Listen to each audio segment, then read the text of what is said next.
Hey everyone, Jim Phoenix here. Today on Streaming Demons we have the old Demon Knight, the new Trailer Park of Horrors, and the borrowed or the retro, which is none other than Wunderbar. That's right, yoga hosers. All that and more on the next episode of Streaming Demons.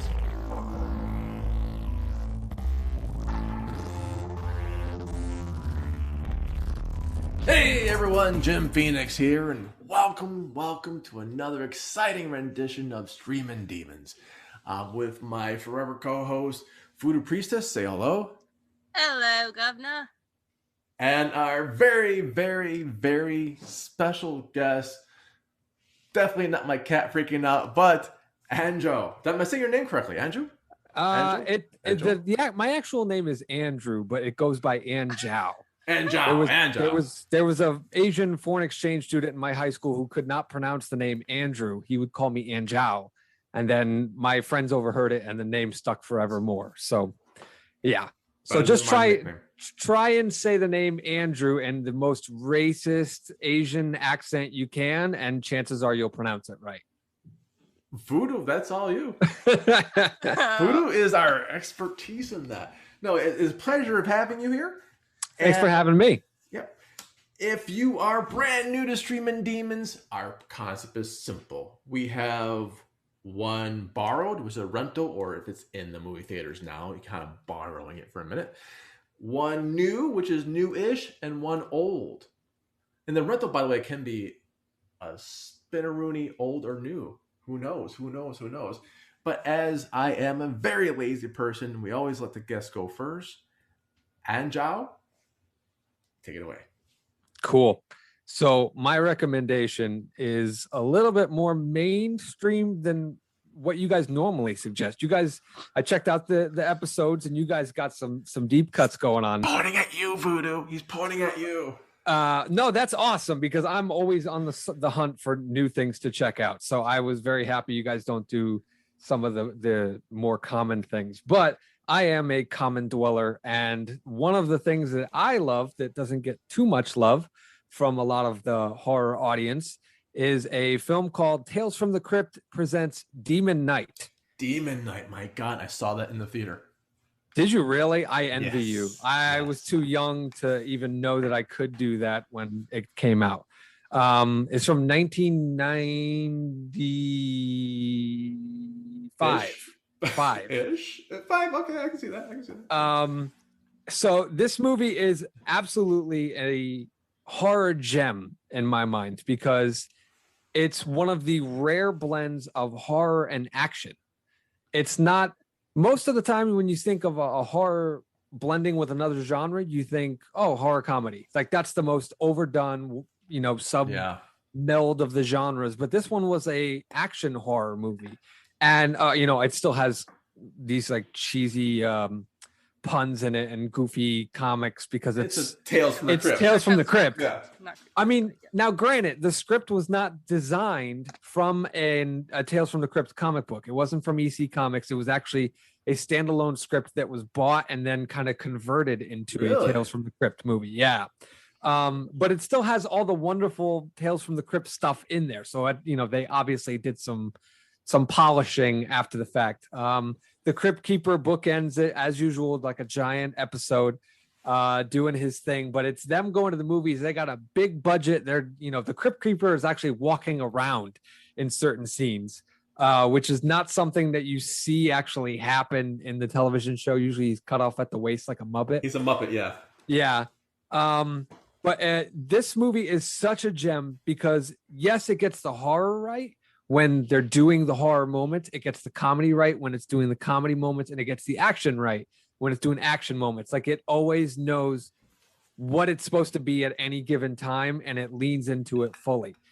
Billy Zane steals the movie from me. One of my all-time favorite Billy Zane performances. I don't know anyone who can watch this movie. You can walk away from the movie going, yeah, okay, it was all right. But you can't walk away saying anything bad about Billy Zane from this movie. It's like Zoolander. You can't talk bad about Billy Zane's performance in Zoolander, which is perfect. And the brilliant thing is you get so much of it in this movie. He is, and I'm trying not to be a spoiler because much like you guys, I don't believe in spoilers because there is always somebody who is discovering something that's old as new. Like I just had a kid and I Oh, cool. am so upset when people are like, oh, I don't want any more remakes or I don't want any origin stories. I'm like, my kid hasn't seen anything. He doesn't know that, spoiler alert, that Darth Vader is Luke's father. Like No. he doesn't know that yet. So I'm not going to ruin anything for any of the listeners, but I will give a kind of roundabout plot thing. It's a Tales from the Crypt magnified episode where basically Jesus's blood has been stored in a key. Yes. And it's kind of a MacGuffin. And Billy Zane is chasing after it. And the great William Sattler, from so many things, he was actually in the very first pilot episode of Tales from the Crypt. So it's kind of fitting that he's in the very first movie for Tales from the Crypt. He is playing this kind of, I want to call him a knight. What's the word that they use in biblical terms when someone's doing something virtuous? Is it still a knight? It could be a knight. Crusader. Crusader. That's kind the of, one. yeah. Yeah. He's kind of got that kind of a gig. And he's rocking around in a leather jacket the whole time. And his job is to protect this mysterious key from Billy Zane. And he gets holed up in this hotel in the middle of nowhere with an all-star cast of people who you may not know their names, like the actor, but when you see him, you're like, hey, it's that guy from that thing. Thomas Hayden Church plays a jerk he plays a jerk? That's so unlike type for him. I know, but he plays it so beautifully here. He does. CCH Pounder is in this, throwing all kinds of attitude everywhere. The wonderful Dick Miller is in this, and if you're a horror fan, you know who Dick Miller is. He has a great couple scenes in this movie. And rounding it out is a big for me. Now, I did my research before coming on, and I'm 99% sure. I can't say 100% because I don't want to go too hard in the paint, but 99% sure Jada Pinkett plays, and this is kind of a spoiler, but not really, the first African-American final girl. I have yet to find a African-American final girl before her. That's interesting. Because I didn't even know it was her. Back then, again, I saw the movie in the theater. I didn't know who Jada Pinkett was. Like, there was no other movies to really compare to. Yeah, I mean, 1995, I think she was in Scream 2 in 96, right? Or no, Scream 1 came out in 96. So 97, she was in Scream 2. But she's the first. I can't find any instances where there's a African-American final girl in any films before that. So I believe it's a first. And there's also, I mean, I've checked out some other podcasts, and there's been talk that it's kind of hinted at that she might be part of the LGBTQ community. It really wasn't something that was, hammered on hard back in that era of filmmaking. No, it was not. But it's implied. There's a couple of things that kind of point you in that direction. So that could also be a first if you choose to see it in that lens. But the overall take thing is it's got a great cast. It's got a fun story. It's just fun. It's got the crazy 90s visual effects that you would love. There are demons in it. Spoiler alert, because Demon Night. And suddenly, the only way to kill a demon is to shoot out its eyes. And when you do this, the wonderful, I don't want to call it CGI because it's not really CGI, but lightning shoots out of their eyes when you do it. And that's how you kill them. I think that's what they do it. Yeah, it was something. It's that definitely it's a dated effect, but it's still, it's fun. That's the big takeaway. It's got all the genres blended into it like a wonderful salad. But it's fun. It's delicious to sit there and watch. And it's only 90 minutes. It's one of those movies that could have easily gone for like 2 hours. And I kind of secretly guilty wish it did. because I want more, but it's only 90 minutes. Yeah, it was So- the 90s, and it was that whole 90-minute formula. Act 1, Act 2, Act 3, you're out. We didn't have that much of an attention span back then. I think that's what it was. That. It's a terrible shame because this movie, and Billy Zane has said on often occasion that it's his favorite role that he's done, period. He does it really well. And he steals the show, hands down. And he's even said that, if they ever came to him with a sequel, he would sign on immediately, which the filmmaker in me is like, I have to be successful in filmmaking because I will kick out a script and I will fund it myself if I could, just to make it happen, because it's such a fun movie. We'll get the real blood of Jesus too. It'll be cheaper. Trust me. Whatever works. I So I've talked a lot. So if you guys wanted to jump in there. No, absolutely. It's brilliant. And I do underpin one thing you're saying, that if Jada, again, back then it was just Jada Pinkett, but if she was part of the LGBTQ community, the 90s were part of a time where people didn't know Freddie Mercury was gay or bisexual. Right. Like, really? You didn't quite try to hide it. Yeah, well, I mean, really? That guy? It's weird. It's weird though, because something, for the longest time, I just innately assumed that Billy Zane was gay. And I only recently, within the last year, found out that he is not. Really? That's more. Yes. Wow. He's been married to women. He's interested in women. I guess there was never any instance where he was gay. I don't know why I assumed that, but it's just one of those things where you can assume one way or the other, but you never really know someone's preferences until they tell you what they are. And that's brilliant, and that's one of the things I love about watching movies. I should never care. Yeah, and that's the thing, is like I really don't care one way or the other. I mean, I care in a contextual kind of mindset where it's like, okay, there's representation going on. But in terms of whether I like or dislike a character, it had no effect on that whatsoever. I love everything about this movie. I can gush about this movie for hours. I'm sorry. I'll tell you, part of the things that didn't work when it first came out, when you hit your head on it, was the comedy, horror, action triangle. Again, 90s, our attention span were flies. Yeah, it's one of those weird situations where it's a blend of all of those things, because I mean, you even got like a little bit of like a religious type thing going on, because there's constantly flashing back to Christ on the cross and all this kind of stuff. So it's definitely one that you have to be in a particular mood for, which is just kind of, in my opinion, sitting back and having fun. Now, I don't want to say it's a turn your brain off movie, but it kind of is. There's aspects that you would enjoy more, but it is smartly written. It is smartly written. They bought it, and that was the first big production for them, and that spawned a whole bunch of crap. Sadly, I mean, that's the weirdest franchise I can think of, because at the end of the movie, there was an after the credits scene where the Crypt Keeper pops up and he teases a movie that never happens.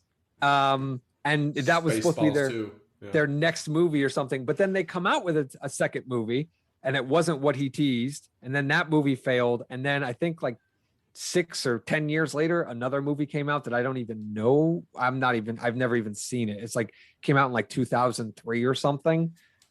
It's a weird franchise, and it's sad because that's the horror anthology franchise that would have worked. Like, I know John Carpenter wanted to do that with Halloween. He wanted it to be an anthology series that was set at Halloween, but they couldn't get it off the ground in the media. They did Halloween 3, and that went the way that it did at the time. Which we love Halloween 3. I do. I'll self-identify. Yeah. You don't? Oh, we're gonna fight later on. I'm with Evangeline on this. I've tried to get back into Halloween 3. Because there's the whole cult thing that's following it, and I'm thinking to myself, all right, I watched this wrong the first time. I got to rewatch it. And I went in with the mindset of, I want to love this movie. Show me what I'm missing. I want to see what everyone else is seeing. And I was just bored. I could not get into it. And that's my biggest hang up.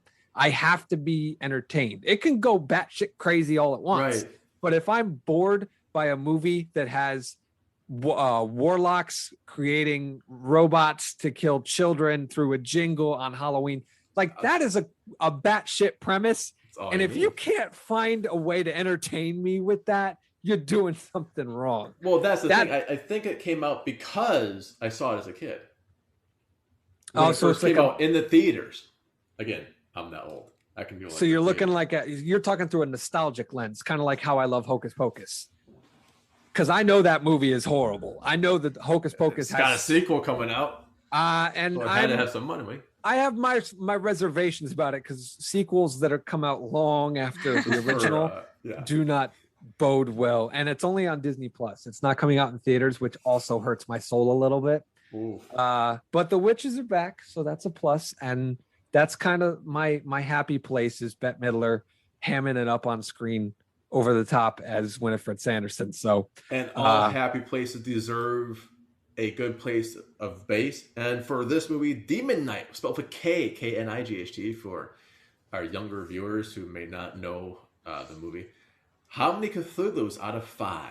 How many Cthulhus out of 5 would you give this one? For me, or in terms of recommending it someone to so that personally. You personally. Me personally, yep. Can I give it 4.5? Absolutely. 4.5 though. Wow. 4.5. That and I have reservations about rating it that high because I'm big on managing expectations when you're going into a movie. And if I don't want to overhype it or oversell it. It definitely doesn't feel like a full experience. I don't know how to express. There might be a director's cut.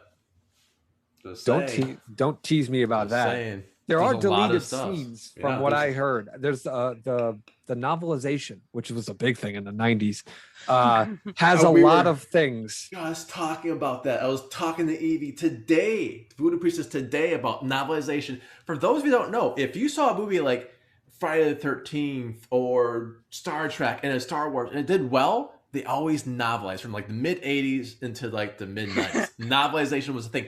If a snuff film did it, like, what's the best snuff film ever? Let's get a novel for the young kids out. That was YA literature back then. That was our only thing we had. And on top of that, one of the beautiful things about it is there was a weird mystery that kind of happened with those adaptations because there would be things in the novelizations that weren't in the movie. And sometimes it was because the novelization was written from a previous draft of a script and things had gotten cut. And sometimes it was just the novelization writer just making up whatever he felt like to kind of round out the page count. Yeah. So it was one of those things where it's like, does this exist? Is there footage of this? I want to see this.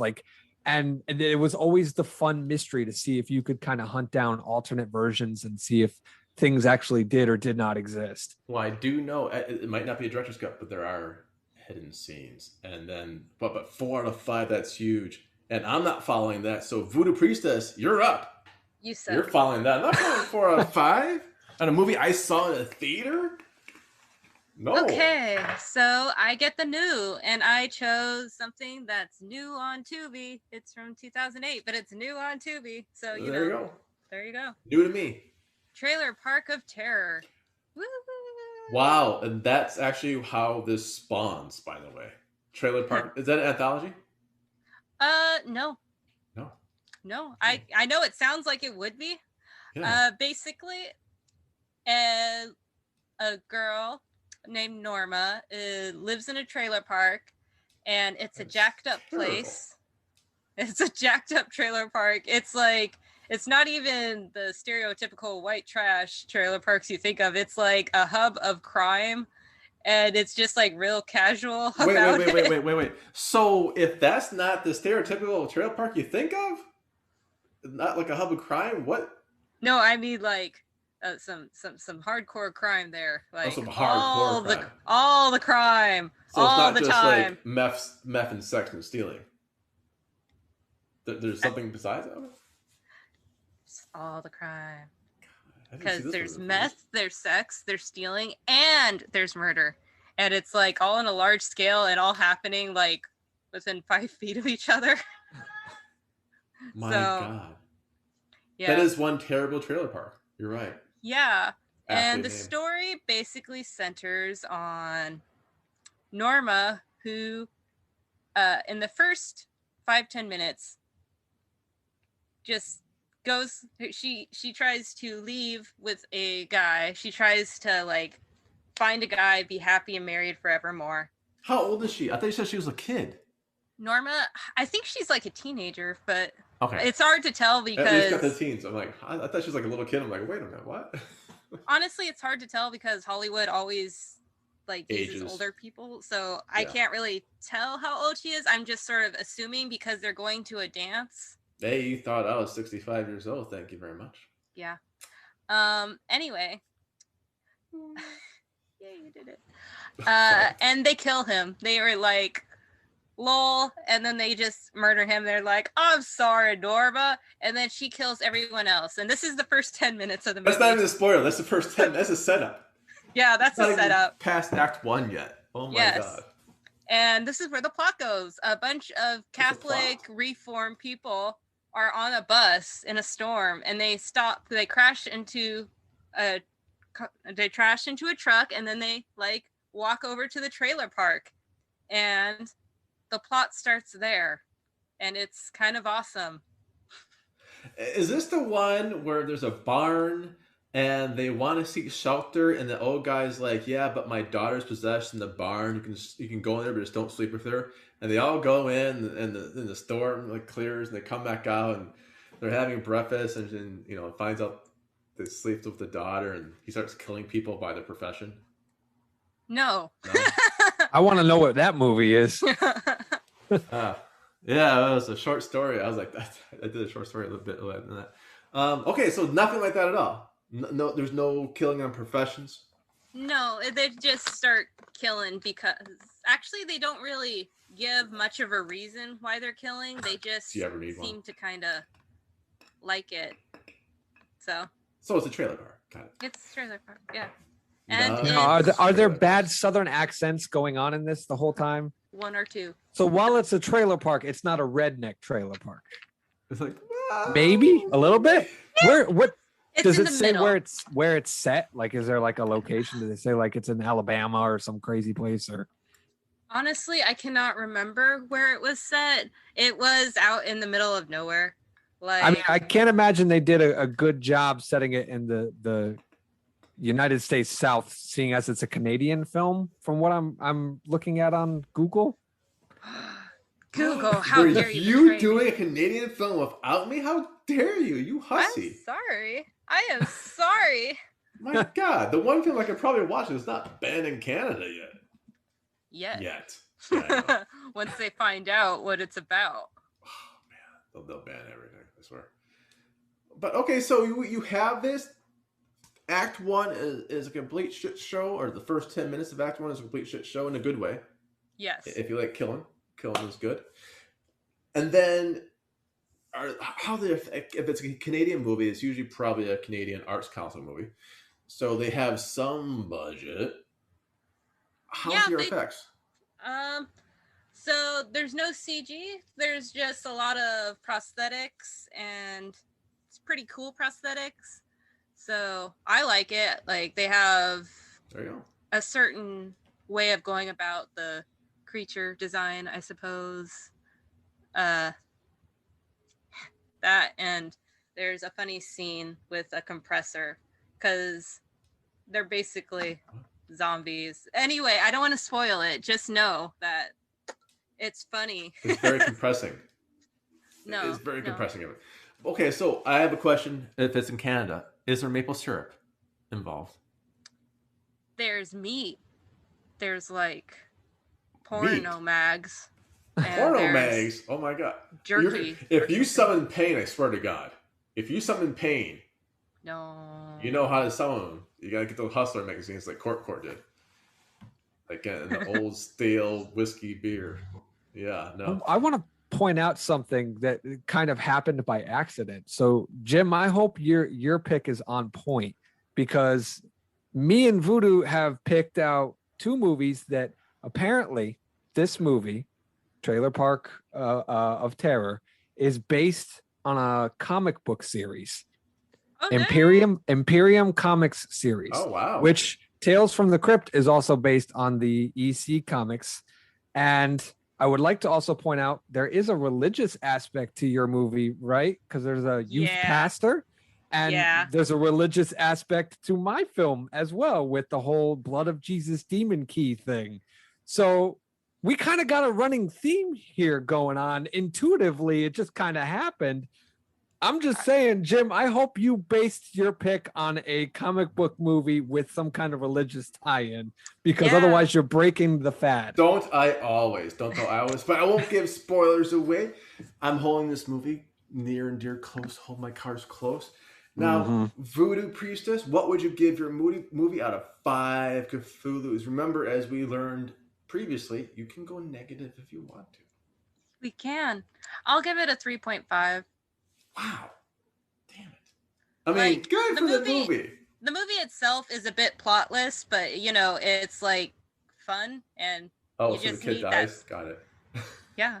I know Voodoo, like any hype rating the Voodoo gives, like, there's a little kid dying in it somewhere. But the dog remains untouched. Like, snuff the kid out, extra star rating for you. Like, oh, that's a hard act to follow. Crap. Okay.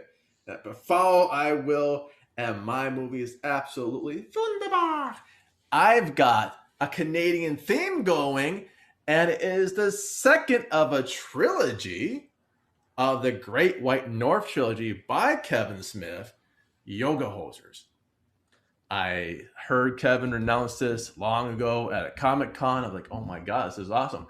I do know Moose Jaws is coming sometime never, but Yoga Hosers is the follow-up to Tusk. Same world, sort of parallel, almost not quite sequel-ish, but same world-ish. And what we have is the story of 2 young women struggling to make their mark on society. They're sophomores in high school. If I heard that line 12 more times during the movie, I might know their exact age. I think it's 14 and a half, almost 15. Because I think that's also the exact quote. And it's based on everything I watched The Craft, right, Evie? Is that the movie I had? Yeah, okay. You watched The Craft Legacy, the sequel. Right. It's everything I wish The Craft Legacy was. Meaning it shows what women really go through in high school, which apparently is just like phones and stuff. And it sets it up, and you have to like work, and your mom and your dad's dating someone and all sorts of stuff. It's not the first time I watched it. I watched it again today just to get it fresh in my mind. It was my rental. I actually ended up buying it from Apple, like rental $2 difference. I'll just buy the damn thing. I saw jokes, inside jokes. I didn't get the first time because I wasn't watching Batman the Animated Series. Kevin Conroy comes in playing a guy, very serious, very dark, and buying something. And he's got a kid with him. He's like, come on, Robin, let's go. That is like, I didn't get the first time. Like, so Kevin Smith goes so deep in this damn movie, in the lexicon of comic book land. And if I can bridge it, see, right there, comic book masterpiece, Bruce Wayne masterpiece of all the stuff Kevin Smith did for comics. Swamp Thing. I'll allow it. I feel like that's good enough. And I also want to point out really quick, your Kevin Conroy impression is spot on. Like, if you try to tweak your voice to sound like him, you actually have a very similar, like a vocal range kind of sound to it. No relation, right? No, but we have we're known to each other, and it is sometimes it's weird if we really want to pour it on like the voices and stuff like that. I believe some people will do like a double a bit. So thanks for the compliment. Yeah. And this goes back into things that if you are into horror, not 100% horror, because again, this is the audience. As we talked about last episode, the audience for The Craft probably wasn't me. Like, they didn't make The Craft for me, like the sequel. If you are a teenage woman watching this, you might get like all the jokes. Like, oh my god, this is boom, boom, boom, boom, boom. This is the level. It's a PG-13, I believe, and this is all you need to have that lens on. The movies, okay, no spoilers, but all the people die in the beginning. If you ever want to know what this movie is kind of about without knowing anything else, it's about sausages that come to life with little Nazi, actually, they're actually German World War One helmets, and they kill people by going through the butt, up with the helmet and killing them from the insides out. They are a Nazi experiment trying to bring back Hitler in clone form, unfortunately, as bratwurst. They're Bratzies. And that's like the spoiler free. They show it in the first 5-minute clips. Now it is amazing. Is this the one with, and I don't want to say the particular name of the actor, but there's a A-list actor as a detective. Guy Lapointe does come back, and his Quebecois accent is perfect. It's an immaculate. Everyone, as I live in Quebec, all the people who are Quebecois watch this movie with me and watch Tusk with me, all go do the same thing. Like, holy shit, that's so good. That like, c'est bon, c'est magnifique. The Quebecois accent that this individual does is spot on, and he will appear in not scene one. He'll appear in Act 1. That alone is worth the rental to a lot of the audiences to see who this particular actor is. Don't spoil it. Don't look it up. No, absolutely. I would never spoil it. No, not you. I'm telling the listeners, don't spoil it for yourselves. Don't look it up on IMDb or anything like that. No. Like, watch the movie, because it's one of those people that you're going to be like, oh. It's a Tropic Thunder moment. Yes. In Tropic Thunder, there's some characters, some are more obvious than others. You're like, holy shit, that was who? Some are more obvious than others. I won't spoil it at the end. But like, some are more obvious than others. You just like, oh my god, what the hell? But this movie, it's going to be the horror. Like, Tusk was horror, like it just be straight out horror. This is horror comedy, and I think Moose Jaws was just going to be some kind of absurdist horror. I'm not sure. Kevin used to say, like, think Jaws but a moose. Like, well, how the fuck do you do? Okay, whatever. It's all good. That's what we call it, Moose Jaws for. It's the third in the trilogy that may or may not get produced. But who knows with COVID. It is worth the buying. Like I said, it's not even worth a rental. You buy it. It's a couple dollars either way. Buy the movie. It's worth a repeat. The more you watch it, the more you'll catch. Stan Lee makes a cameo. Aww. One of his last cameos that probably made sense. And if you were a big Marvel fan person, Stan Lee, although since he's dead, I guess I can talk about this. I guess the NDA doesn't apply anymore, so we can't really pull this off. Stan Lee was making cameos in movies, and he insisted it was always the same character. No matter what it was always the same character. And if we looked at his cameos, well, how can that be? Well, there's always like The Watcher and Beyonder and different like that. So keep that in mind. We see Stan Lee's character. It's like, oh my god, this actually fits into the Marvel universe too. It is a wonderful little romp. There's not much blood and guts. It's not that gory. What? But you said the sausages go up and then whoosh. They don't show. Aww. They don't show. It's bratwurst. They're bratwurst. They bratwurst explode. It's all very cool CG'd. It's a cheeseball film made on a small budget. It's absolutely perfect. Perfect movie. I'm going to give that, because it's a perfect movie, because it's Kevin Smith, because a lot of people are in it. I wanted to give a 4.5 for just because of all that. I'm going to bump it up because I gave one movie -5. I'm going to take some points. I'm adding this one. 5 out of 5 Cthulhu is my final answer.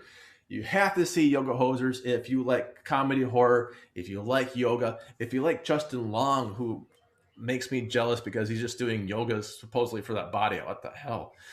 I need to do more yoga. That's all I know.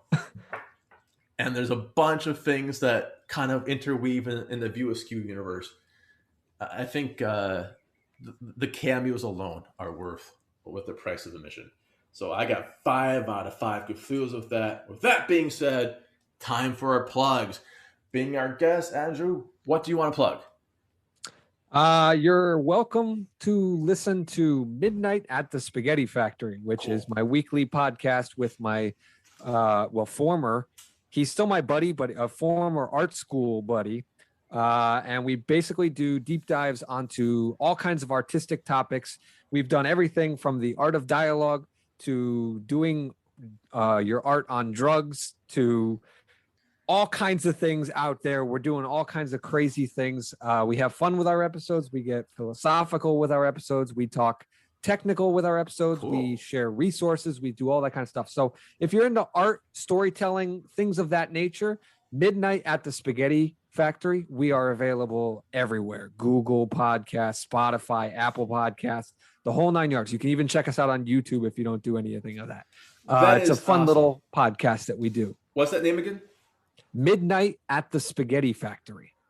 That is beyond amazing. I actually missed. Did you name it after the actual restaurant? Because there actually is a restaurant in the Midwest called Spaghetti Factory. Wish. My co-host actually named it, and really? He gave me a list of names, and I picked that one out because I felt like this is the kind of conversations that 2 security guards would be having at a spaghetti factory at midnight, because who really needs to guard the spaghetti? So that's kind of the angle we came at it from. That's amazing. Can't wait to check that out. And if you have Apple, it's so easy. Put it in, follow, subscribe, and it's already downloaded your phone. Amazing. Voodoo Priestess, what do you want to plug? What? I would like this hammer. The screwdriver. This fan. That is a lovely fan. Yeah. You should all have fans because it's going to be summer. It is going to be summer, and then my government actually might let me outside. See, we all have fans. See, we all have our fans. I wish I had mine on me because I'm a martial artist and I have a fan, but it has knives sticking out the end of it. Oh, that would have been so cool, bro. I would have been cool, but it's not anywhere near me at the moment. Shucks. And that is one thing I do miss downtown Montreal was the fan Tai Chi going in. And then they graduate to swords. If you master the fan, you get a sword. Really? Yeah, for real. Wow. I don't have the sword here, but yeah, there's you go from fan. If you don't cut yourself open, then it's here's a sword. So keep it cool in the summertime too. I'm going to plug. I've done this a couple times, but I'm really enjoying my experience in this Patreon. Darcy the Mail Girl's Patreon is patreon.com / Darcy the Mail Girl. It's a simple thing. There's 2 level memberships you can do right now, and you get so much for all of them. It's amazing. Just the camaraderie, the mutant family is all there. It's all goodness, and special little things like watching cartoons. Just the small things that may be illegal to stream. But I will co-sign this plug because I have been watching a lot of Joe Bob segments. I watched The Fog and Bram Stoker's Dracula the other night on International Dracula Day with Joe Bob, which I was too young to experience when he first did it, but now I was able to do it and appreciate it. So I definitely co-sign. Absolutely. And that's an amazing backing because you're right.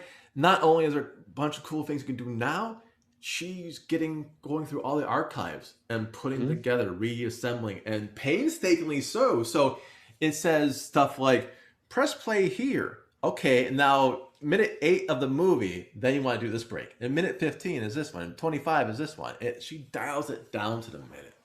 It's awesome. That's a lot of work. And I love it. It's an easy... I actually, truth be told, I canceled my my Netflix subscription just to join this Patreon. That's awesome. It's done. And get my money. I'd rather support people who are, it's grassroots.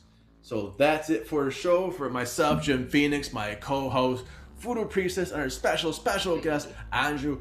I'd like to say bye, everyone. Bye. Bye. Bye-bye.